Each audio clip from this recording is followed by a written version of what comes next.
Majority of Indians के लिए investment का मतलब होता है एफडी। एफडी यानी फिक्स डिपॉजिट। अगर ट्रिप पे जाना है तो एफडी करवा लो, बच्चों के लिए पैसे सेव करने हैं एफडी करा लो, अगर कोई भी इन्वेस्टमेंट नहीं समझ आ रहा है तो एफडी करा लो। मतलब कुल मिला के हर प्रॉब्लम का सोल्यूशन है एफडी। बट अभी भी काफी सारे लोग हैं जो एफडी के बारे में नहीं जानते, या अगर वो जानते हैं तो उन्हें गलत पता है। इसलिए इस वीडियो में हम एफडी के बारे में बात करेंगे और आपको 5 ऐसे शॉकिंग फैक्ट्स बताएंगे जो हर इन्वेस्टर को पता होने चाहिए। सबसे बड़ा मिथ एफडी को लेके ये है कि एफडी से ज्यादा सेफ कुछ भी नहीं है।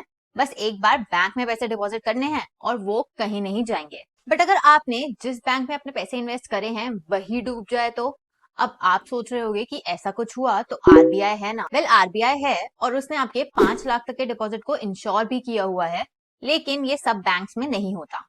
देखो, आपके जो डिपॉजिट्स होते हैं वो आरबीआई की एक बॉडी डीआईसीजीसी से इंश्योर्ड होते हैं, और वैसे इसमें बहुत सारे बैंक्स कवर्ड हैं, लेकिन अभी भी थोड़े बहुत बैंक्स हैं जो इसमें कवर्ड नहीं है। अगर आपको चेक करना है कि आपका जो बैंक है जिसमें आप डिपॉजिट कराते हो वो डीआईसीजीसी से इंश्योर्ड है या नहीं, तो आप इजीली गूगल करके चेक कर सकते हैं। साथ साथ एक और चीज है जो बहुत सारे लोगों को नहीं पता कि डीआईसीजीसी की इंश्योरेंस सिर्फ बैंक के साथ होती है, एनबीएफसी के साथ नहीं। लेकिन फैक्ट की बात करें तो वो ये है कि जब भी हमारे पास कोई भी इमरजेंसी आती है तो हमारा सबसे पहला थॉट यही होता है कि एफडी है ना।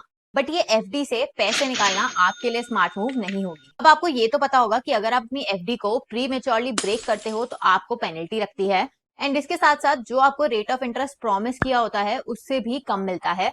तो कुल मिला के नुकसान आपका ही है। इसलिए एफडी ब्रेक करने की जगह दूसरा ऑल्टरनेटिव भी है। आप हमेशा अपनी एफडी के अगेंस्ट ओवरड्राफ्ट फैसिलिटी ले सकते हैं। अब आप सोच रहे होंगे कि ऐसा क्यों है कि ओवरड्राफ्ट फैसिलिटी लेना बेटर है एफडी ब्रेक करने से। तो चलो बताती हूँ। तो देखो, ओवरड्राफ्ट फैसिलिटी एक लोन की तरह होता है जो आप बैंक से लेते हो। बेसिकली आपके एफडी के अमाउंट का 80 to 90% की क्रेडिट लाइन आपके नाम की जाती है। तो आपको जब भी जरूरत हो आप उसमें से पैसे निकाल सकते हो, एंड जब भी आपका मन करे आप वापस भी डाल सकते हो। अब इसकी एक और खास बात यह है कि आप जितने भी दिन के लिए पैसे लेते हो आपको बस उतने ही दिन का इंटरेस्ट देना पड़ता है। सो बेसिकली अगर आप एक महीने में से सिर्फ 20 दिन ही उन पैसों को यूज करते हो एंड 21वें दिन आपकी पेमेंट आती है तो आप वो पूरे पैसे बैंक को वापस कर देते हो, तो आपको सिर्फ 20 दिन का ही इंटरेस्ट देना पड़ेगा। ये ओवरड्राफ्ट फैसिलिटी लेना ज्यादा फ्लेक्सिबल है पर्सनल लोन से। और चीज ये है कि अगर आप अपने एफडी के अगेंस्ट ओवरड्राफ्ट फैसिलिटी लेते हो तो आपको रेट ऑफ इंटरेस्ट इफेक्टिवली 1 से 2% ही पड़ेगा। ओवरड्राफ्ट फैसिलिटी का रेट ऑफ इंटरेस्ट है एफडी का रेट ऑफ इंटरेस्ट प्लस 1 से 2%। तो अगर आपके एफडी का रेट ऑफ इंटरेस्ट 6% है तो आपके ओवरड्राफ्ट फैसिलिटी का रेट ऑफ इंटरेस्ट होगा 7 से 8%। थर्ड फैक्ट की बात करें तो बहुत लोगों को लगता है lower rate of interest means lower risk. तो ऐसे बहुत सारे स्मॉल फाइनेंस बैंक्स हैं जो 1 से 2% इंटरेस्ट रेट ज्यादा ऑफर करते हैं ट्रेडिशनल बैंक से, एंड हम ऑब्वियसली उनसे नहीं लेते ये सोच के कि वो ज्यादा रिस्की होंगे। एंड जैसे कि हमने आपको पहले भी बताया कि अगर आपका कोई भी बैंक डीआईसीजीसी से कवर्ड है, इंश्योर्ड है, तो आपके 5 लाख तक का डिपॉजिट बिल्कुल सेफ है, एंड ये गारंटी आरबीआई भी लेता है। तो अगर कोई भी स्मॉल फाइनेंस बैंक आपको सही रेट ऑफ इंटरेस्ट देता है एंड वो डीआईसीजीसी से भी कवर्ड है तो आपके 5 लाख तक का डिपॉजिट तो बिल्कुल सेफ है। अब कुछ लोग बोलेंगे कि हमारा डिपॉजिट ही 5 लाख से ज्यादा है तो हम क्या करेंगे? वेल, उस केस में आप अपनी एफडी को चंक्स में डिवाइड कर सकते हो। अगर आपका 20 लाख तक का डिपॉजिट है तो आप उसको 5-5 लाख की एफडी बना के 4 बैंक्स में रख सकते हो जिनका रेट ऑफ इंटरेस्ट भी ठीक हो एंड वो डीआईसीजीसी से भी कवर्ड हो।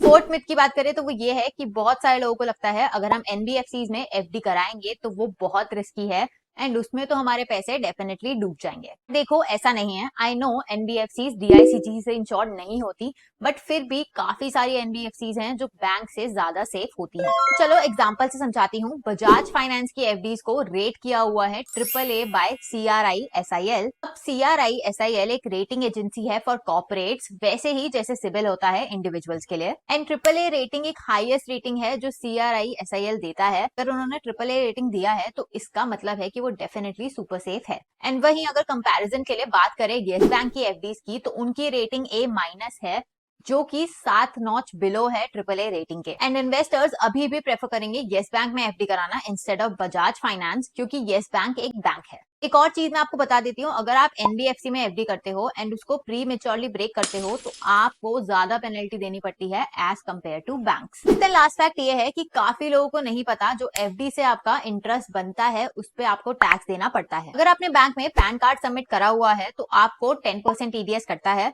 अगर नहीं करा हुआ है तो 20%। एंड अगर आपको 10% या 20% से ज्यादा टैक्स पे करना है तो आप वो कर सकते हो। अगर आपका कम भी बनता है तो आप उसको क्लेम भी कर सकते हो। तो इस केस में आपको जीरो टैक्स पे करना पड़ेगा। एंड इसके साथ साथ आप इस केस में फॉर्म 15G एंड 15H भी सबमिट कर सकते हैं बैंक में। एंड बैंक इंटरेस्ट में से कोई भी TDS नहीं काटेगा। ये थे 5 शॉकिंग फैक्ट्स FD के बारे में। अगर आपको पहले से ही कोई फैक्ट पता था तो हमें कॉमेंट सेक्शन में जरूर बताना।